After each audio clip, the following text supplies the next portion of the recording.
é que Deus vai responder tudo aquilo que você veio pedir. Então você fala para Deus: Deus, eu gostaria que o Senhor usasse o teu servo para falar comigo essa noite. Feche os seus olhos e fale com Deus. Deus, em nome de Jesus Cristo, nós queremos primeiramente, Pai, abençoar a vida do teu servo, abençoar a casa dele, abençoar o ministério dele, Pai. Pai, estar aqui essa noite, Deus, é um privilégio para nós, receber uma palavra que o Senhor deu. Eu tenho certeza, Pai, que o Senhor vai falar aos nossos corações. Fala conosco essa noite, Pai. Nós abençoamos a vida dele, em nome de Jesus Cristo. A igreja aplauda Jesus.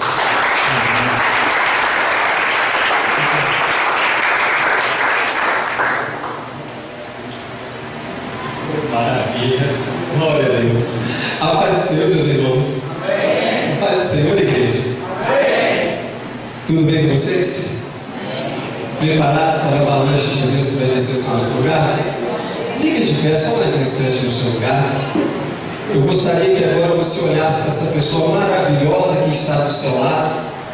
Só olha para ela, essa pessoa maravilhosa que está do seu lado. Você vai dizer para ela assim: olha, me dá um abraço e seja meu amigo. Diga para ela, me dá um abraço e seja meu amigo. Me dá um abraço e seja meu amigo. Estamos precisando disso, a igreja precisa disso, de pessoas que abraçam e sejam amigos, amigos de verdade, não pessoas que venham ajudar a empurrar para baixo, não, mas pessoas que digam assim: olha, pode contar comigo. Maravilha, Jesus, glória a Deus. Isso, se a gente parasse para fazer mais isso, nós eliminaríamos muitas coisas negativas do nosso meio. Mas estamos aprendendo. Fala para o seu irmão só: estamos em um tempo de crescimento. Diga para ele: estamos em um tempo de crescimento. Maravilhas, vamos crescer muito mais ainda. Abra sua Bíblia comigo no livro de Levíticos, capítulo 6. O tema do nosso trabalho, nós vamos estar lendo 2 versículos. Desde já eu agradeço a Deus por essa oportunidade de estar aqui junto com os meus irmãos, por poder louvar o santo nome do Senhor. Eu orei, irmãos, e pedi a Deus para que Ele pudesse nos dar uma palavra para trazer para a igreja. Porque a igreja é coisa séria, culto é coisa séria, culto é um lugar onde Deus, Ele separa um tempo na sua agenda, na sua eternidade, para poder abençoar as vidas.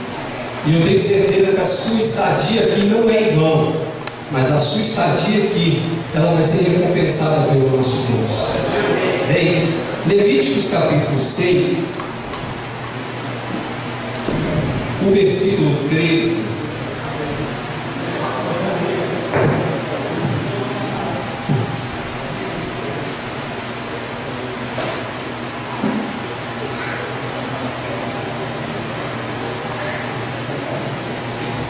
Levíticos capítulo 6, versículo 13. Enquanto você abre, eu agradeço a Deus também pela vida do vosso pastor Guilherme, que há muito não ouvia, já estava com saudade. Esse negócio de se ver de 6 em 6 anos não funciona, irmãos. Eu não sei como é que tem gente que consegue namorar, uma pessoa mora aqui, a outra mora em São Paulo, eu não sei como é que isso funciona. Tem 6 anos que eu não vejo o vosso pastor Guilherme, eu já estava assim, já, como diz o outro, já subindo pelas paredes já de saudade, né? 6 anos, né? Vamos ver se não vai demorar mais 6 anos para a gente se encontrar, né? Aí Jesus já voltou e nós já estamos contando subir nas nuvens aí.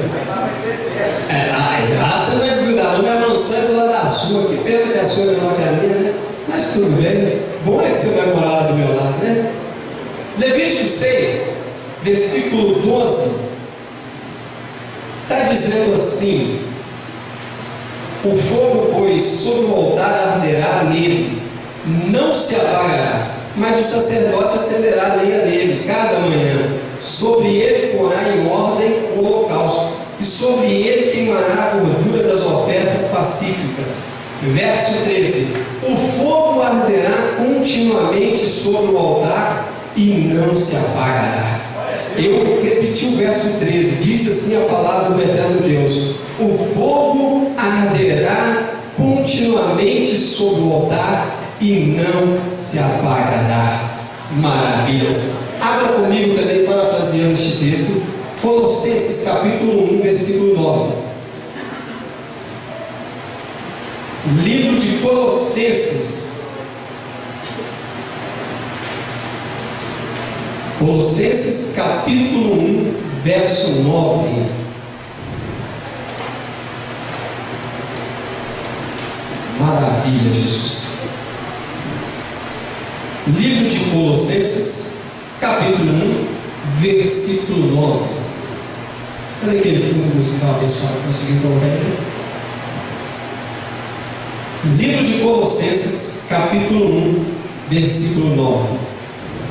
Diz assim a palavra do eterno Deus: por esta razão nós também, desde o dia em que ouvimos, não cessamos de orar por vós e de pedir que sejais cheios do conhecimento da sua vontade em toda a sabedoria e inteligência espiritual. Eu vou repetir que esse versículo é muito forte. Eu, apóstolo Paulo, digo a vocês, por esta razão que vocês trouxeram a mim, também todos que estão comigo, desde o dia em que ouvimos de vocês, não cessamos de orar por vós e de pedir a Deus que sejais cheios do conhecimento da sua vontade, em toda a sabedoria e na inteligência espiritual. Maravilhas. Pode se assentar no seu lugar. Senhor, eis aí a tua palavra, que é pura, santa, sem mácula, sem ruga. Fala o nosso coração de uma maneira poderosa. Queremos ouvir a tua voz. Que o homem desapareça, Senhor, e que o Senhor possa aparecer para nós essa noite, em nome de Jesus. Santo de Deus, eu orava ao Senhor e pedia a Ele uma palavra subordinada ao tema do trabalho desta noite, dessa festividade tão maravilhosa. E o Espírito de Deus, Ele me trouxe dentro deste texto de Colossenses, do capítulo 1, versículo 9, e o Senhor me fez saltar diante dos meus olhos quando eu meditava nessa palavra, o finalzinho deste versículo, onde fala sobre o apóstolo Paulo está falando para os colossenses, que oravam e pediu à igreja também para orar pelo povo que estava ali conosco, para que eles pudessem ser cheios de toda a sabedoria, para que eles pudessem também ser cheios de todo o entendimento espiritual.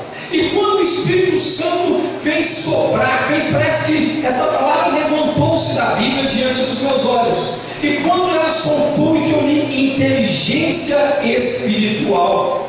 E aí eu pedi, Deus, o que é que o Senhor quer falar comigo a respeito desta palavra? Porque eu aprendi que antes do Senhor falar com o pregador, antes do Senhor falar com a igreja, primeiro Ele fala com o pregador.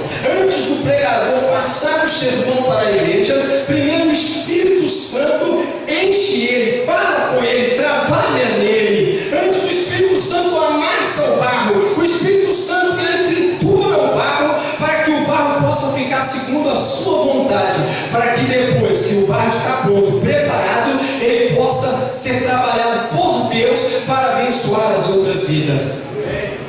E aí, quando o Espírito Santo trouxe ao meu entendimento esta palavra inteligência espiritual, eu coloquei o tema da mensagem desta noite de buscando a inteligência espiritual. Fala para o seu irmão, seja inteligente espiritual. Inteligência espiritual é o que nós estamos precisando nos dias de hoje. Mas antes de entendermos o que é a inteligência espiritual, eu preciso convidar você e lembrar a você de alguns textos. Por exemplo, lá em Atos capítulo 3, no verso 19, o apóstolo vem dizendo assim: olha, arrependei-vos e convertei-vos para serem apagados os vossos pecados. Só consegue entender e ser inteligente espiritualmente aquela pessoa que se arrependeu e teve um contato com Deus. Pois lá no livro de 2 Coríntios, vai falando que nós, lá em 2 Coríntios 5,19, 17, fala assim, que todo aquele que está em Cristo é uma nova criatura. Eis que as coisas velhas ficaram para trás, eis que tudo se fez novo. Quando o apóstolo está falando que aquele que está em Cristo, ele é uma nova criatura, as coisas velhas ficaram para trás, e eis que tudo se fez novo, ele está falando de um novo estilo de vida, de uma nova maneira de vida, de não viver mais como vivia antes. O que Deus quer nos ensinar aqui? Que quando nós éramos ímpios, vivíamos, falávamos, andávamos de uma forma, mas a partir do momento que eu me encontrei com Jesus, a minha vida, ela é uma vida nova, ela é uma vida diferente, ela é uma vida mutada, ela é uma vida impactada pela presença da glória de Deus. Aleluia, Deus! A partir de agora, se tem uma nova vida, se tem uma vida diferente. E diz mais, Efésios capítulo 2, versículo 8, diz que pela graça sois salvos, mediante a fé, e isso não vem de vós, é dom de Deus. O que nós temos hoje é um dom de Deus. Nós não somos mais como as outras pessoas, nós temos o dom de Deus. Nós somos a única raça neste planeta que pode bater no peito e dizer: eu verdadeiramente sou filho de Deus. Foi isso que João disse lá na sua carta, lá em João, melhor dizendo, no Evangelho de João, capítulo 1, a partir do versículo 11, diz assim: ele veio para o que era seus, que eram os judeus, mas os seus não receberam. Mas todos aqueles que o receberam, ele deu-lhes o poder de serem feitos filhos de Deus. Quantos é que receberam o poder de ser filhos de Deus? Só levanta a mão e diga glória a Deus. A Bíblia diz que todos os que o receberam, ele lhes deu o poder de serem feitos filhos de Deus. E aí continua o verso 13: aqueles que não nasceram segundo a vontade do sangue, nem a vontade da carne, nem a vontade da água, mas da vontade de Deus. Nós que nascemos segundo a vontade de Deus, podemos bater no peito e dizer bem forte: eu sou filho de Deus. O ímpio não pode dizer isso, as pessoas em trevas não podem dizer isso, os ateus não podem dizer isso, mas eu e você podemos virar e dizer: eu sou filho de Deus, eu carrego a marca de Deus, eu carrego a marca da promessa, a marca do sangue do eterno Senhor Jesus Cristo. Todos aqueles que o receberam, ele lhes deu o poder de serem feitos filhos de Deus. E Nicodemos não entendeu isso. Lá em João capítulo 3, vai começar uma conversa de Jesus com Nicodemos.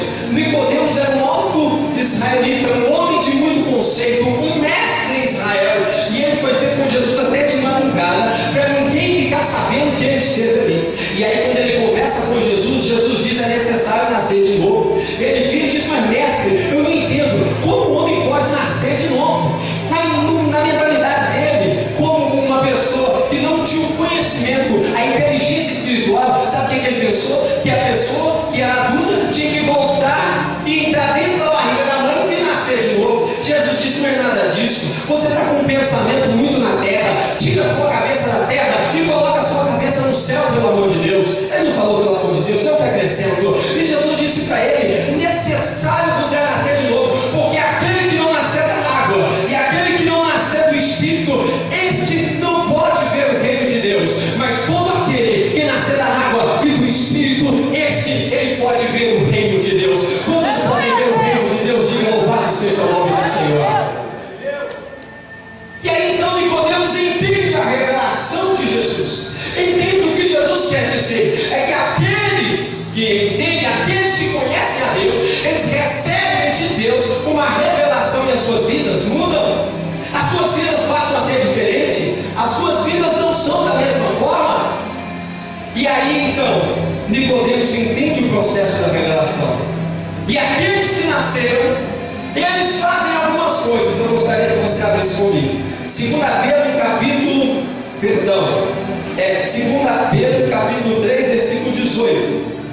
2 Pedro capítulo 3, verso 18. 2 Pedro capítulo 3, verso 18.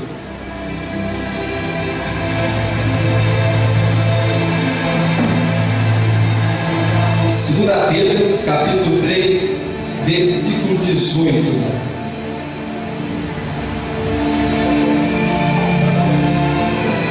Maravilha, Jesus. 2 Pedro, capítulo 3, é o verso 18.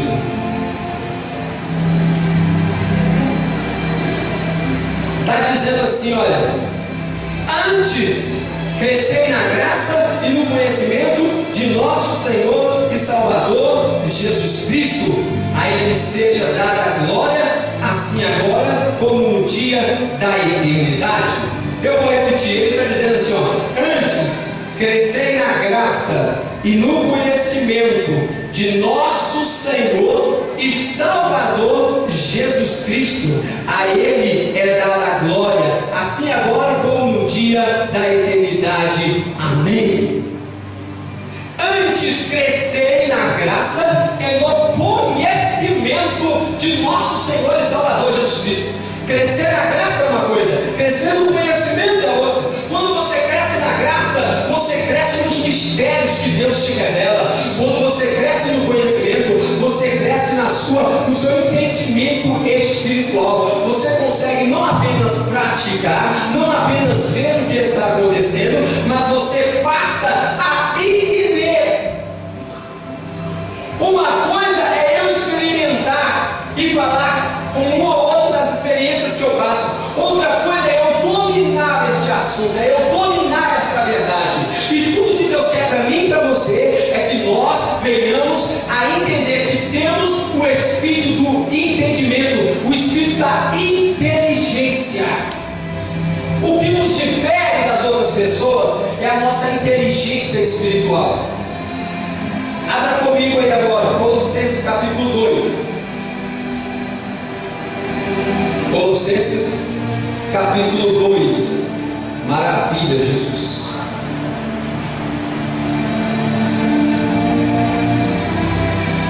Colossenses capítulo 3, perdão. Colossenses capítulo 3, verso 1. Colossenses capítulo 3, verso 1. Aqui, dentro deste texto, nós vamos entender como que é a vida do cristão, como que é a vida de uma pessoa diferente, como que é a vida de uma pessoa que tem Deus em si, como que é a vida de uma pessoa que largou o mundo para viver a fé em Deus. Eu não disse de pessoas que largaram o mundo para viver dentro de uma igreja. Eu não disse pessoas que largaram o mundo para viver num círculo de amizade. Não. Eu disse aquelas pessoas que largaram o mundo para viver uma fé em Deus. Aquelas pessoas que são inteligentes espiritual. Aquelas pessoas que dá prazer em conversar com elas. Aquelas pessoas que você tem prazer em ir na casa delas. Olha bem como é que é o estilo de vida delas. Olha bem como que é o procedimento delas. Olha bem o que ela faz no meio da rua. Olha bem o que ela faz na igreja. Olha bem o que ela faz no trabalho. Olha o estilo de vida de uma pessoa que possui uma inteligência espiritual. Olha só, Colossenses capítulo 3, começa a guerra, versículo 1 em diante, está dizendo assim: portanto, se já ressuscitastes com Cristo, ou seja, se você já se converteu, buscai as coisas que são de cima, maravilha, onde Cristo está sentado à destra de Deus. Pensai nas coisas que são lá de cima, tira a sua cabeça daqui de baixo, e não nas que são daqui da terra, porque já estáis mortos, você já não é mais a mesma pessoa, e a vossa vida está escondida com Cristo em Deus. Maravilha, posso ouvir um glória a Deus? Quando Cristo, que é a nossa vida, Ele se manifestar, então também vós vos manifestarei por Ele em glória. Olha o versículo 5: mortificaram. Em outras traduções está dizendo assim, olha: fazei morrer os vossos membros que estão sobre a terra.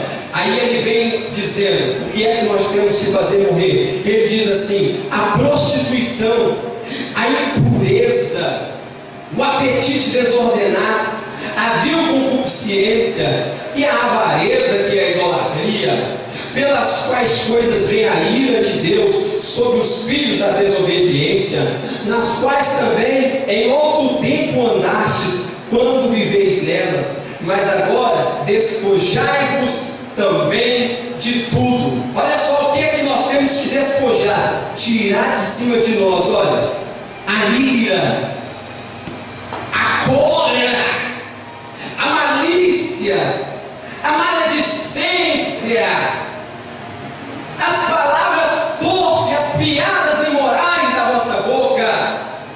Não mintais uns aos outros, pois o que já vos despistes do velho homem com os seus feitos. Aí agora o versículo 10 que mais nos interessa, e ele diz assim: e vos vestistes do novo, que se renova para o conhecimento, ou seja, a inteligência espiritual, segundo a imagem daquele que o criou. Aí versículo 11: onde não há grego, nem judeu, nem circunciso, nem circuncisão, nem bárbaro, nem cita, nem servo ou livre, mas Cristo é tudo em todos. Ele continua, verso 12: revestidos, pois, como eleitos de Deus, santos e amados, de entranhas de misericórdia e de benignidade, humildade, mansidão, longanimidade, suportando-vos uns aos outros, perdoando-vos uns aos outros, se alguém tiver queixa contra outro, assim como Cristo vos perdoou, fazei vós também. Perdoa, irmão. E sobre tudo isso, revesti-vos de amor, que é o vínculo da perfeição. Aleluia. E a paz de Deus, para a qual também fostes chamados em um corpo, domine em vossos corações e sedes agradecidos. A palavra de Cristo habite em vós abundantemente, em toda a sabedoria, ensinando-vos e admoestando-vos uns aos outros com salmos, hinos, cânticos espirituais, cantando ao Senhor com graça em vosso coração. E quando fizerdes por palavras ou por obras, fazei tudo em nome do Senhor Jesus Cristo, dando por Ele graças a Deus, o nosso Pai. Aleluia, Deus! Que maravilha! Essa é a vida do novo convertido, essa é a vida do crente, essa é a nossa diferença do ímpio. É assim que nós vivemos, é assim que nós comportamos, é assim que nós vivemos no cotidiano, no dia a dia. E o ímpio não é assim, por isso o ímpio não entende, o ímpio não consegue compreender, o ímpio não consegue ter essa inteligência espiritual que nós temos, porque ele vive com a mente na terra, ele vive com a sua cabeça na terra. Mas aqueles que são cristãos, como diz no início do versículo, portanto, se já ressuscitastes com Cristo, buscai as coisas lá de cima, de onde Deus está, lá em cima.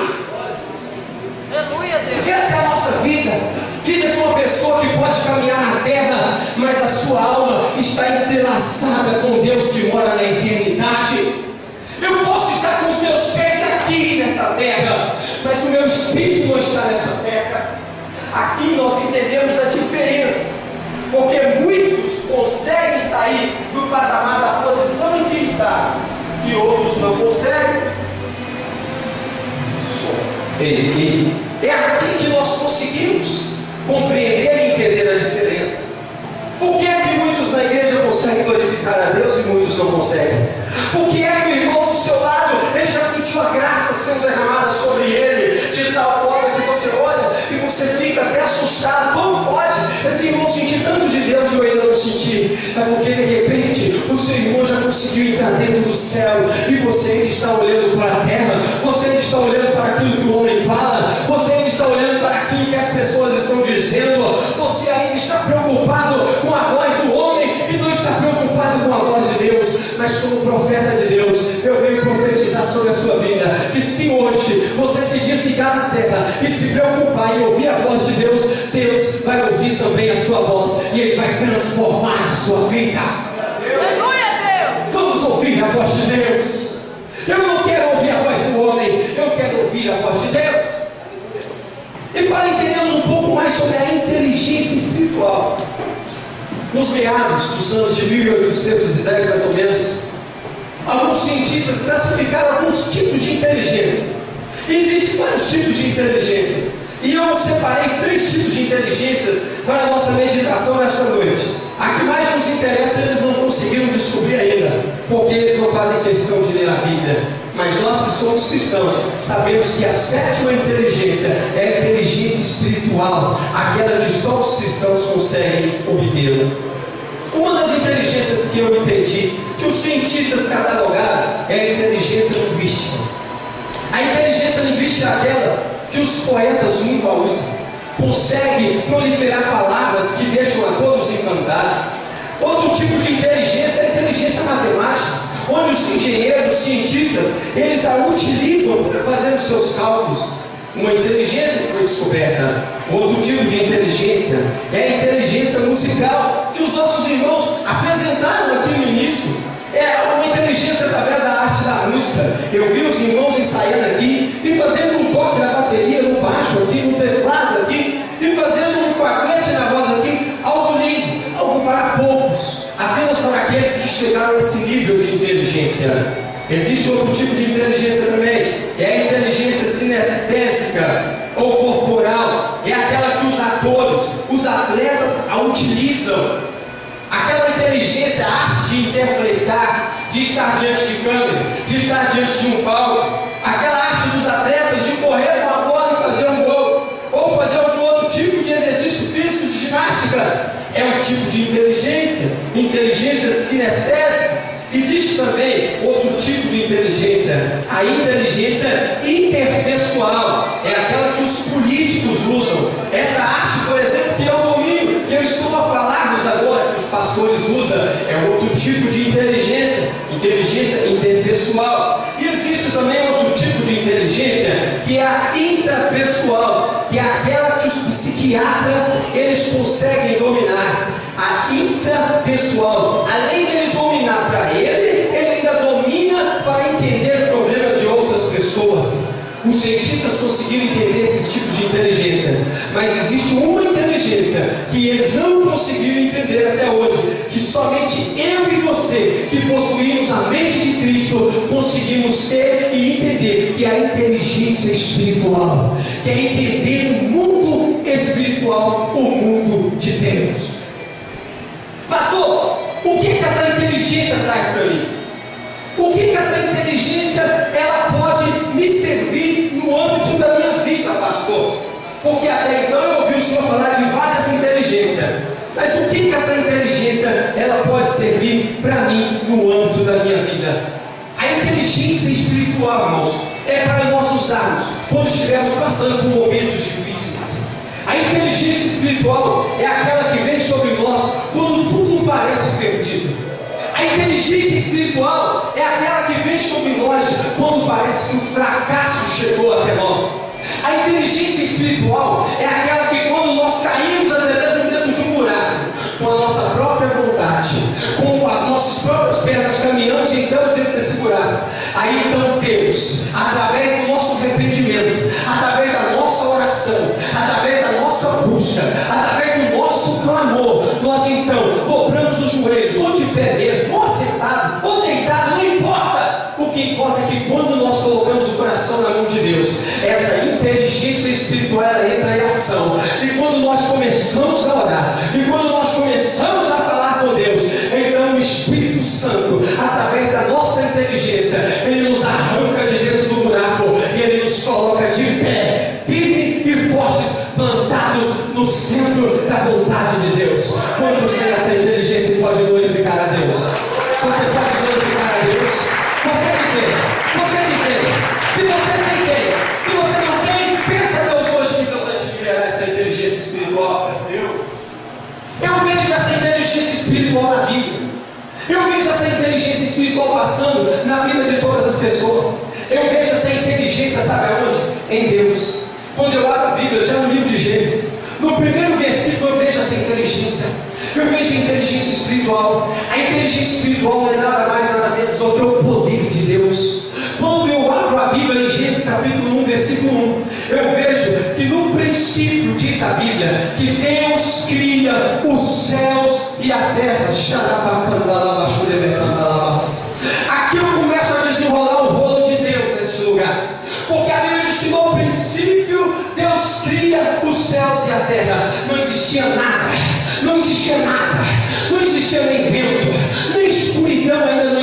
dia, mas a Bíblia ensina-nos que Deus começa a criar, Deus abre a sua boca, e então Ele começa a criar os céus, e Ele começa a criar a terra. Levante a sua mão para cima, meu santo, levante a sua mão para cima.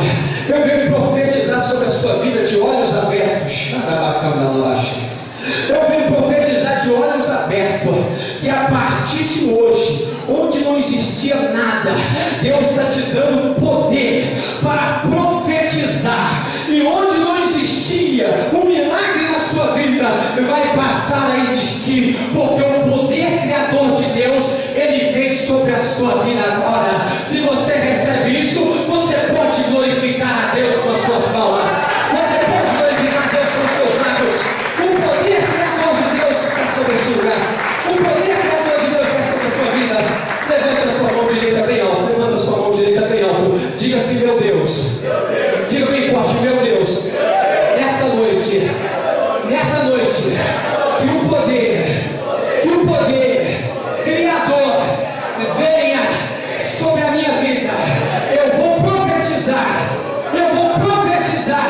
e a minha vida vai mudar, em nome do Senhor Jesus Cristo de Nazaré.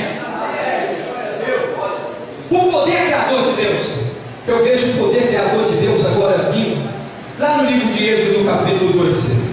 No livro de Êxodo, no capítulo 2, a Bíblia vai contar a história de Moisés, o nascimento de Moisés. Mas hoje eu não quero saber da vida de Moisés, não quero saber a respeito de Moisés, eu quero saber a respeito da mãe de Moisés.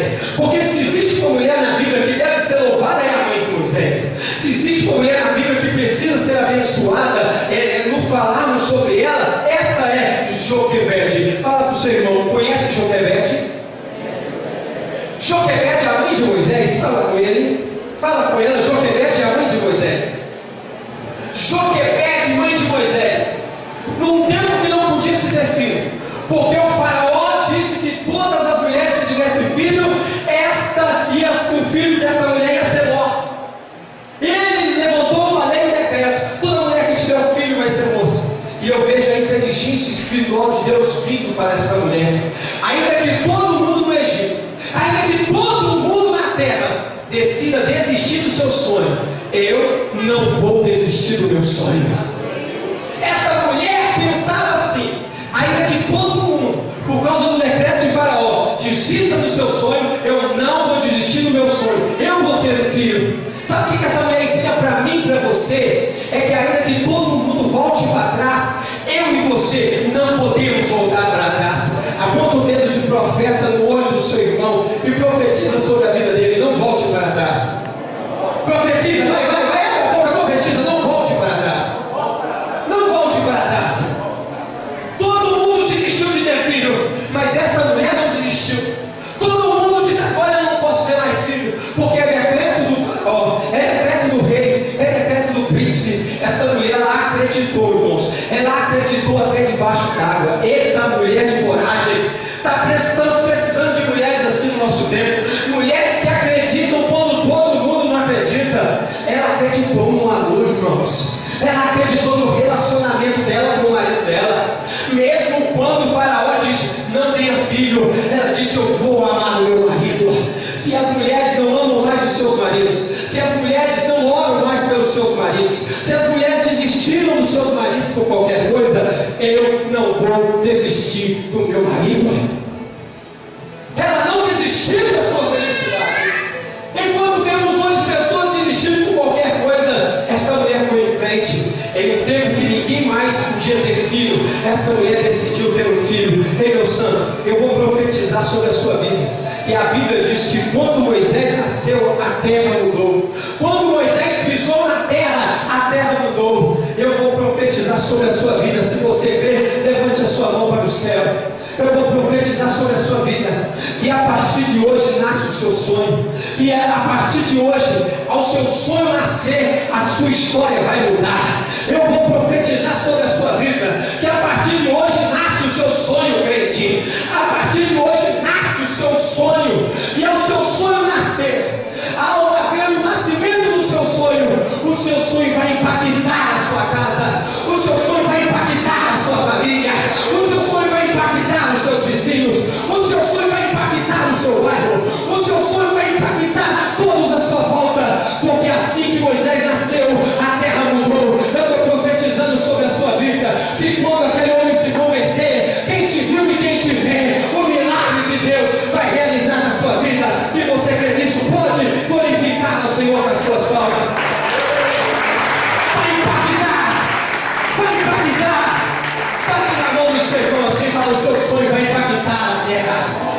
Aí, bate na mão, vai crente, me ajuda aí. Fala com ele, o seu sonho vai impactar a terra. O seu sonho vai impactar a terra, em nome do Senhor Jesus Cristo de Nazaré. Nasceu Moisés. E a Bíblia diz que ela o escondeu até não poder mais. 3 meses. 3 meses ela conseguiu. Sabe o que eu aprendo aqui? Vem cá, Barão, me ajuda aqui. Me ajuda aqui, xarabacanda. Sabe o que eu aprendo aqui, profeta? A Bíblia diz que ela escondeu o menino até não poder mais. Vem cá, princesa, por favor, vem cá. A Bíblia diz que ela escondeu, põe a mão aí. A Bíblia diz que ela escondeu a criança até não poder mais. Sabe o que Deus está dizendo para mim e para você? Você tem que lutar pelos seus sonhos até você não poder mais. Você tem que lutar por aquilo que você acredita até você não poder mais. Ainda que você erre, mas erre acreditando que aquilo que você está fazendo é o certo. Não estou dando margem para fazer coisa errada. Eu estou dizendo que você tem que ser uma pessoa de propósito, uma pessoa de projeto, uma pessoa determinada. A Bíblia diz que ela escondeu a criança até não poder mais. Deus conhece até o seu limite. Deus conhece até onde você pode ir. Deus conhece até onde você pode chegar. Não vira para mim e diz: eu não aguento mais. Se Deus está dizendo: você pode, você pode, você pode. Não diga que você não pode mais, se Deus está dizendo que você pode. Bate na mão do seu irmão e diga: eu não como mais. Bate na mão dele, bate na mão dele. Profetiza para ele. Tente um pouco mais. Você pode, você pode, você pode. A Bíblia diz que ela escondeu a criança até não poder mais. Isso ensina para mim e para você a inteligência espiritual dessa mulher. Enquanto todo mundo tinha filho, jogava no rio, e os crocodilos vinham, pá, pegava o sonho, destruía o sonho. Essa mulher fez diferente. Eu vou tentar, ainda que todo mundo volte para trás, eu não vou voltar, porque eu sei que o melhor de Deus ainda está por vir sobre a minha vida. Vocês podem dizer amém? Amém. E assim que Moisés nasce, conhecemos a história. A terra mudou quando aquele homem pisou na face da terra. Saindo da história de Joquebede, em Juízes, nós vemos a história de Sansão. Todo mundo conhece a história de Sansão, mas o que mais me fascina na história de Sansão é quando Sansão vai morrer. Porque depois de todas as atrapalhadas de Sansão, a Bíblia fala que pegaram Sansão. Quando pegaram Sansão, vazaram os olhos. Quando vazaram os olhos de Sansão, e Sansão agora está cego, colocaram Sansão para empurrar a unha. Sabe o que isso significa? Onde ficava um burro, tiraram o burro e colocaram Sansão. E aí Sansão, moendo a unha, ele segurava na tora de madeira. Era uma espécie de uma roda de carroça, aquelas rodas antigas. Sansão segurava e ele ia rodando, pastor, ele ia rodando a moinha, ia rodando a moinha. Pegaram o homem de Deus para fazer o trabalho que o jumento fazia. Xarabacandalabachés. Pegaram o homem de Deus, pegaram o príncipe de Deus para fazer o trabalho que o jumento fazia. O pecado faz isso com as pessoas.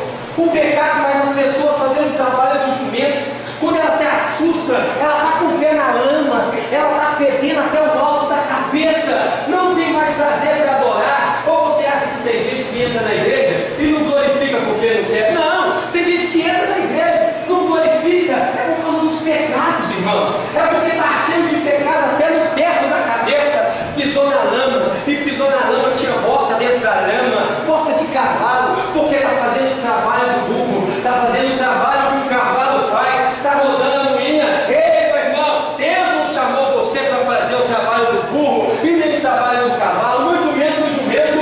Deus chamou você para ter inteligência espiritual, para sair dessa situação e glorificar o santo nome dele. Aleluia, Deus. Mas está lá Sansão. Porque depois que pisou no barco, irmão, já pisou. Depois que pisou na lama, já pisou. Agora o estrago está feito, não tem jeito mais. Mas só que há um detalhe, irmão. Mesmo estando na lama e no barco, ainda há esperança. Diga para o seu irmão, ainda há esperança, meu irmão. Prega para ele, fala por detrás, ainda há esperança. Ainda há esperança. Ainda há esperança. Vamos lá.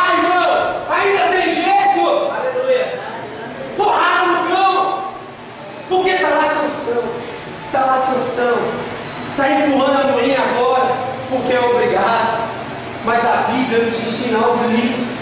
Que quando Sansão estava ali cego, sendo humilhado, sendo chicoteado, que ele lembrou-se de Deus. A Bíblia diz que é a única vez na Bíblia que Sansão parou para orar. Hoje, tem muitas pessoas enganadas com essa vida de crente que está levando. Tem gente que só ora depois que o pior acontece. Não, irmão, ora antes.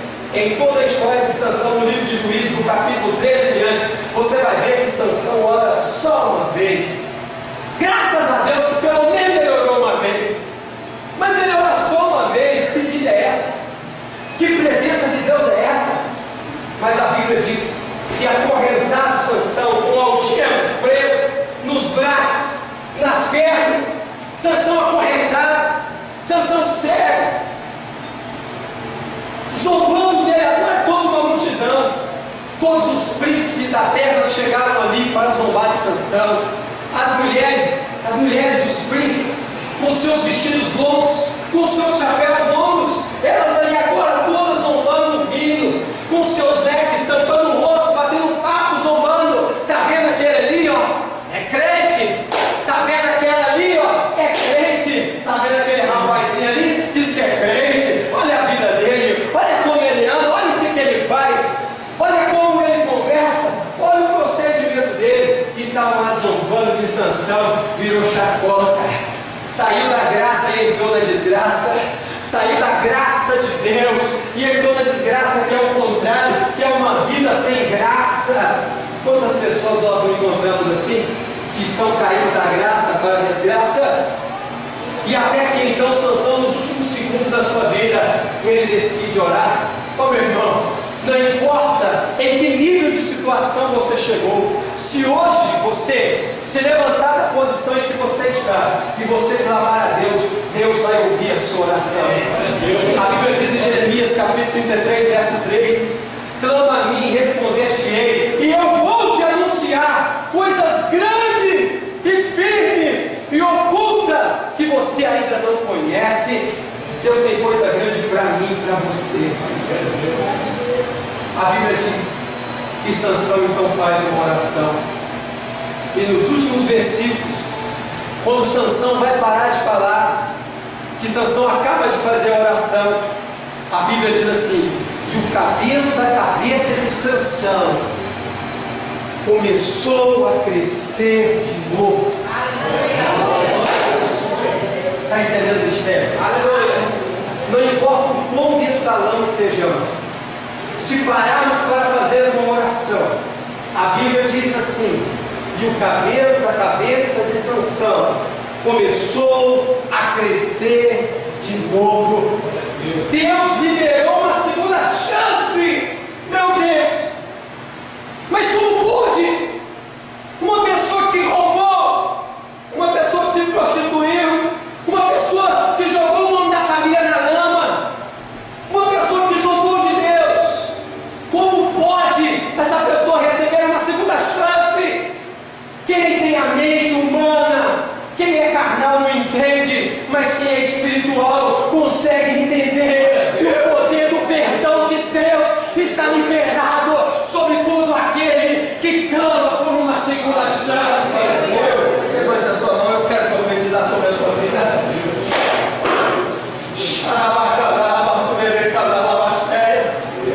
Como profeta de Deus, eu venho profetizar de olhos abertos sobre a sua vida. Você que entrou aqui dizendo: Deus, eu não sei como eu vou sair. Deus, eu não sei como me livrar. Deus, eu não sei como. Essa situação chegou ao extremo. Essa situação está me engolindo. Eu estou tragado por isso. Deus manda eu te dizer nesta hora. Deus manda eu te dizer nesta noite. Não importa o tamanho da situação, importa o tamanho do Deus que você serve. E este Deus grande, Ele manda dizer que se hoje você clamar por uma segunda chance, o Senhor vai fazer com que uma nova experiência espiritual você passa a viver a partir de hoje, em nome do Senhor Jesus Cristo de Nazaré. Você pode glorificar a Deus, você pode exaltar a Deus, você pode bendizer a Deus. Uma segunda chance. Pega na mão do Senhor e fala: Deus, tem uma segunda chance para você hoje. segunda chance para você aqui hoje. Abre comigo aí. 1 Samuel, capítulo 1. 1 Samuel, capítulo 1. Inteligência espiritual, irmãos. É quando tudo parece perdido. Eu começo a clamar a Deus. E Ele rompe as barreiras.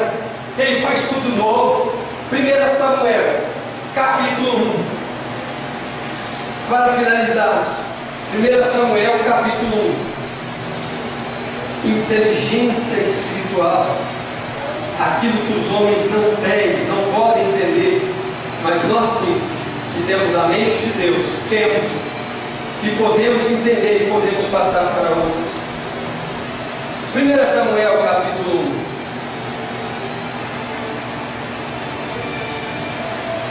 1 Samuel capítulo 1.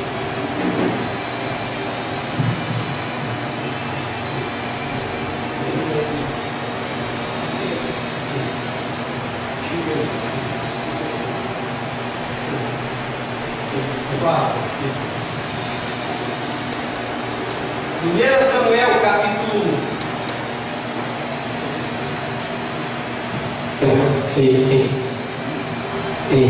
Som. Jesus. 1 Samuel capítulo 1. Olha o que é inteligência espiritual. 1 Samuel capítulo 1, versículo 9 em diante. Está dizendo assim: Então Ana se levantou, depois se comeram e beberam em Siló, e Eli o sacerdote estava sentado numa cadeira, junto a um pilar do templo do Senhor. Ela, pois, com amargura de alma, orou ao Senhor e chorou abundantemente. E botou um voto, dizendo: Senhor dos exércitos, se benignamente atentares para a aflição da tua serva, e de mim te lembrares, e da tua serva te não esqueceres, mas a tua serva deres um filho varão, ao Senhor o darei por todos os dias da sua vida, e sobre a sua cabeça não passará navalha. E sucedeu que, perseverando ela em orar perante o Senhor, Eli fez a atenção à sua boca, olhando ele para a sua boca, porquanto Ana no seu coração falava, e só se moviam os seus lábios, porém não se ouvia a sua voz, pelo que Eli a teve por embriagada. E disse-lhe Eli: Até quando estarás tu embriagada? Aparta de ti o teu vinho. Porém Ana respondeu e disse: Não, Senhor meu, eu sou uma mulher atribulada de espírito, nem vinho, nem bebida forte tenho bebido, porém tenho derramado a minha alma perante o Senhor. Que coisa linda! Tenho derramado a minha alma perante o Senhor. Não tenhas, pois, a tua serva por filha de Belial, porque da multidão dos meus cuidados e do meu desgosto tenho falado até agora. Então respondeu Eli e disse: Vai em paz, e o Deus de Israel te conceda a tua petição que lhe pedistes. E disse ela: Acha a tua serva graça em teus olhos. Assim a mulher se foi, o seu caminho comeu, e o seu semblante já não era triste. E levantaram-se de madrugada e adoraram perante o Senhor, e voltaram e vieram à sua casa a Ramá. E Eucana conheceu a Ana, sua mulher, e o Senhor lembrou-se dela. Deixa eu narrar essa história em síntese para você entender. Para entendermos a história dessa mulher, como que ela foi inteligente, como que ela usou a inteligência espiritual. No verso 9 que nós lemos, a Bíblia diz: Então Ana se levantou. A primeira coisa que eu destaco aqui, meu pastor, é que Ana se levantou. Se ela ficasse sentada, não ia adiantar nada. Se ela continuasse do jeito que ela estava, não ia adiantar nada.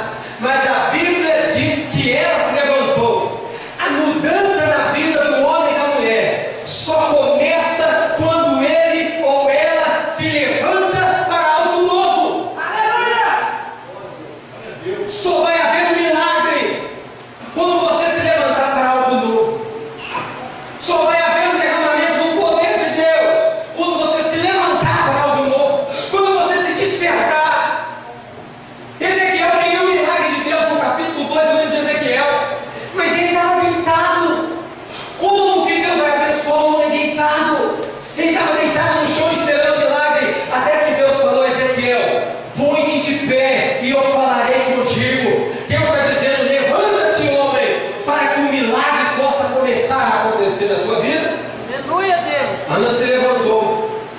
versículo 10. A Bíblia diz assim: ela, pois, com amargura de alma, orou ao Senhor e chorou abundantemente. Aqui nos fala de intensidade. Intensidade, ela chorou abundantemente. Tem gente que quer tudo na moleza, irmão. Tem gente que não quer pagar preço. Está achando que o vento do Espírito, está achando que o milagre vai acontecer assim, do nada. A pessoa quer moleza, sabe o que é moleza? Minhoca, dentro de água fervendo, ela se derrete toda. Nada mais na face da terra é mole. Moleza é só isso, irmãos. E Deus não quer que você seja mole. Para que Ana usasse a inteligência e chegasse no milagre, a Bíblia diz que ela chorou abundantemente. Quem sabe tudo que você precisa não é chorar abundantemente, não é buscar abundantemente, não é experimentar abundantemente a presença de Deus. Continua, está vendo como é que mudou a história dela? Versículo 11: e votou um voto ao Senhor. Ela fez um voto. Ela disse: não pode continuar desse jeito. Em outras palavras, irmãos, Ana está dizendo assim: eu estou revoltada, menina. Eu estou revoltado, amigo. Eu não quero que continue desse jeito. Então, para mudar, Senhor, eu vou fazer um voto. Atitude, decisão. Se do jeito que estava não funcionou, agora eu vou fazer diferente. Eu faço um voto a Deus agora. E ela fez um voto a Deus. Versículo 12, olha aí. E sucedeu o quê? Perseverando ela em orar. Ana orou, perseverou. As pessoas hoje não querem perseverar. Se convida para uma oração, a igreja desanima. Convida para um culto, a pessoa já está preocupada, vendo? Já está na hora de terminar o culto. Parece que o demônio das 9h30 começa a agir, começa a querer pegar os crentes. Não estou dizendo que o culto tem que atrasar, mas não há mais perseverança no adorar a Deus. 1h30 de culto para a pessoa é um pesadelo, pastor. Não passa de jeito nenhum. Parece um filme de terror. Que a pessoa foge, e a assombração está sempre no encosto dela. Porque não há perseverança. Ela perseverou. Versículo 15 está dizendo assim: porém Ana respondeu e disse: não, Senhor meu. O profeta achou que ela estava embriagada e foi dar uma dura nela. E aí ela virou para ele e disse: não. Irmãos, tem hora que nós temos que ser pessoas de coragem. Tem hora que temos que ser pessoas de atitude. Ela disse: não. Seja profeta, seja bispo, seja padre, seja religioso, seja quem for, se eu estou firmado na palavra de Deus, eu digo não. Você está em pecado, eu digo não. Você está fazendo coisa errada, eu digo não. Ela disse não para o profeta. O profeta assustou com ela. O que é isso? Não, não é falta, não é rebeldia. É porque eu estou embasado na palavra. E aqui está a palavra. Ela disse: eu não estou bêbada. Eu estou orando a Deus. Falta coragem nos tempos de hoje. Coragem para chamar a atenção do irmão que está fazendo bagunça na igreja. Coragem. Coragem para fazer e primar por aquilo que é certo. Continua aí. Versículo 16. Finalzinho do versículo 16, olha. Depois que o profeta despediu ela, finalzinho do versículo, e o seu semblante já não era mais triste. Maravilhas. Fica de pé no seu lugar. Chamar o grupo de novo para estar cantando uma canção aqui. A Bíblia diz que o seu semblante já não era mais triste. A vida daquela mulher mudou. Ela chorou amargamente. Ela entrou em depressão. Mas ela se levantou, buscou a Deus, fez um voto, fez aquilo que devia fazer. E depois que ela fez tudo o que ela devia fazer, a Bíblia diz que ao sair de diante do profeta, o seu semblante já não era mais triste. E eu deixei por último no último versículo, versículo 19, no finalzinho do versículo, diz assim: e o Senhor lembrou-se de Ana. Feche os seus olhos. A Bíblia diz que o Senhor lembrou-se daquela mulher. A Bíblia diz que o Senhor não é homem para que minta, nem filho do homem para que se arrependa. E tendo dito ele que faria, ele fará.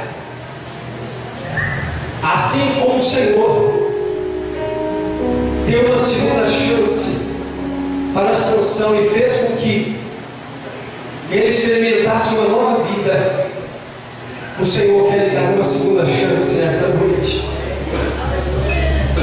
Assim como o Senhor, ele lembrou-se de Ana, e a Bíblia diz que Ana teve um filho, e esse filho foi o maior profeta que houve em Israel. O nome dele foi Samuel.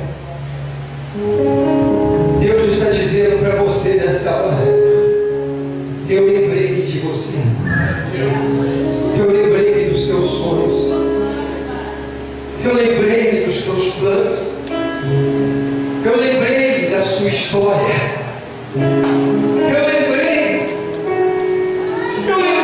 da sua casa, eu lembrei da sua família. Você não é um desamparado, você não é uma desamparada, você não é uma pessoa qualquer da vida. A sua casa não é uma qualquer casa, os seus sonhos não são qualquer tipo de sonhos.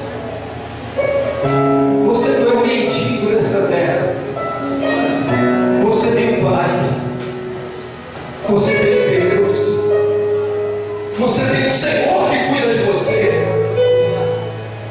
Mesmo com todos os erros de Sansão, mesmo com todas as atrapalhadas de Sansão, mesmo assim Deus ainda deu para Sansão uma segunda chance. Fala com Deus agora: Senhor, eu quero uma segunda chance. Senhor, eu quero uma segunda chance. Senhor, eu quero uma segunda chance. Fala com Deus como Ana. Será que você tem que fazer um voto a Deus? Será que você tem que fazer um voto de se consertar? Será que você tem que fazer um voto de Deus, nunca mais eu vou andar no erro? Deus, nunca mais eu vou andar no pecado. Deus, eu nunca mais vou andar na prostituição. Deus, eu faço um voto, eu partilho hoje. Aconteça o que acontecer, eu jamais vou largar a tua presença. Na abertura, poder estar nesta igreja, para que o fogo arda continuamente. Você tem que deixar Deus trabalhar no seu interior.